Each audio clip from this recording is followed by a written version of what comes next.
Ini adalah Pulau Kemarau, sebuah atol di tengah-tengah Sungai Musi dan masuk ke pagoda Pulau Kemarau. Legenda Pulau Kemarau adalah cerita rakyat Palembang yang menceritakan kisah Tan Bun An yang jatuh cinta kepada Siti Fatimah dan membawanya ke Tiongkok untuk meminta restu orang tuanya. Setelah kemudian kembali ke Palembang, mereka membawa 7 guci hadiah dari orang tua Tan Bun An. Saat berlayar pulang, Tan Bun An membuka guci-guci tersebut dan terkejut menemukan sawi asin di dalamnya. Marah, ia melemparkan guci-guci itu ke Sungai Musi. Tapi saat melempar guci ke-7, guci tersebut pecah dan ternyata isinya harta karun yang ditutupi oleh sawi asin di atasnya. Tan Bun An kemudian menyesal, melompat ke sungai untuk mengambil guci-guci itu. Diikuti pengawalnya dan terakhir Siti Fatimah. Mereka tak kunjung muncul dan beberapa waktu kemudian muncul sebuah pulau kecil di tempat mereka terjun yang dinamai Pulau Kemarau. Di tengah pulau legendaris ini adalah sebuah pagar harus dilalui seseorang menuju kesempurnaan. Siapa yang pernah ke Pulau Kemarau dan siapa yang pernah eksklusif naik ke atas pagodanya? Komen di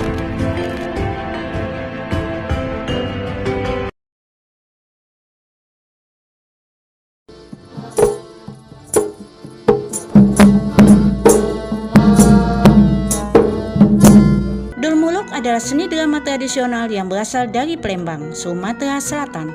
Nami Dul Muluk berasal dari kisah syair Abdul Muluk karya Rajo Ali Haji. Abdul Muluk adalah tokoh utamanya.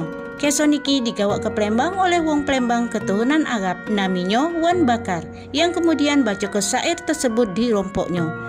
Dul Muluk bermula dari kisah syair Abdul Muluk yang kemudian diperaga ke dalam bentuk drama.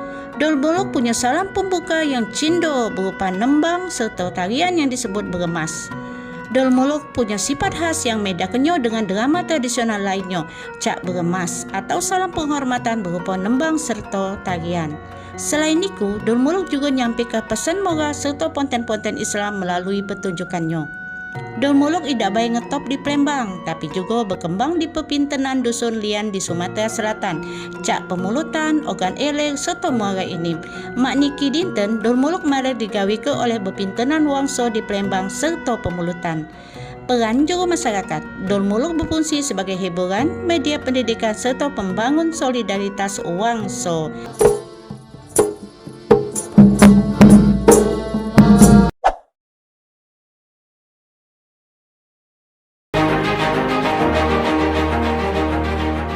Pernah dengar tentang Bukit Jempol? Ini bukan sembarang bukit, tapi landmark ikonik di Sumatera Selatan yang bentuknya mirip jempol raksasa. Terletak di Kabupaten Lahat, formasi batuan unik setinggi 150 meter ini seakan menunjuk ke langit. Menurut Hitlida, seorang pendekar sakti yang sumpahnya selalu menjadi kenyataan.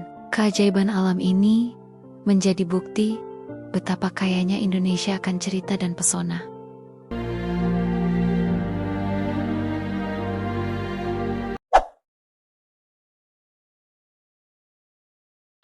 Membelah kota Palembang menjadi 2 bagian, Ilir dan Ulu.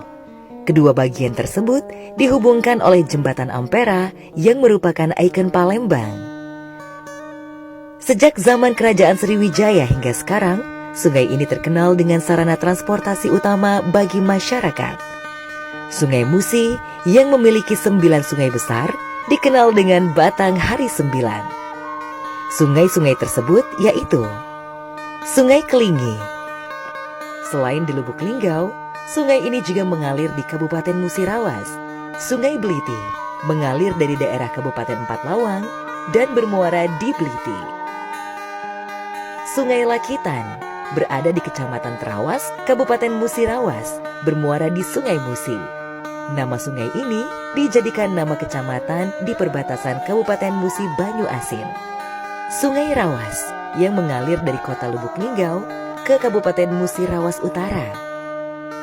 Sungai Batang Hari Leko mengalir di Kabupaten Musi Banyu Asin. Sungai Komering ini juga merupakan anak sungai dari Sungai Musi. Hulunya berada di Danau Ranau, Kabupaten Ogan Komering Ulu Selatan, dan hilirnya bermuara di Sungai Musi Palembang. Aliran sungai ini melalui beberapa kabupaten di Provinsi Sumatera Selatan, seperti Kabupaten Ogan Komering Ilir, Oku Timur, dan Oku Selatan. Sungai Lematang mengalir melewati 5 kota kabupaten, antara lain Kota Pagar Alam, Kabupaten Lahat, Kabupaten Penukal Abab Lematang Ilir, Kota Prabu Muli, dan Kabupaten Muara Enim. Sungai Ogan merupakan sungai terpanjang ketiga di Sumatera Selatan setelah Sungai Musi dan Kombring. Sungai ini mengalir di perbatasan atau memotong melalui Kabupaten Oku Selatan, Oku, Oki, dan Ogan Ilir. Sedangkan tembang Batanghari 9 merupakan salah satu kesenian khas Sumatera Selatan yang merupakan salah satu bentuk kesenian suara atau lagu. Kesenian ini berasal dari daerah-daerah yang wilayahnya dialiri oleh 9 sungai. Bulat besar panjang mak lengan, kejel-kejel rasonyo magem, masuk ke mulut makonyo menjam, metuo lewat masih ditelan. Tahukah Hopeng kalau kisah pempek bermula dari desa nelayan di Sungai Musi? Penduduk desa saat itu seringkali mengalami kesulitan dalam menjual ikan mereka. Sedangkan ikan tidak dapat bertahan lama dan akan rusak apabila tidak laku. Untuk itu, mereka mencari cara untuk mengolah ikan tersebut dengan cara menggiling dan mencampurkannya dengan tepung sagu serta beberapa bumbu lainnya.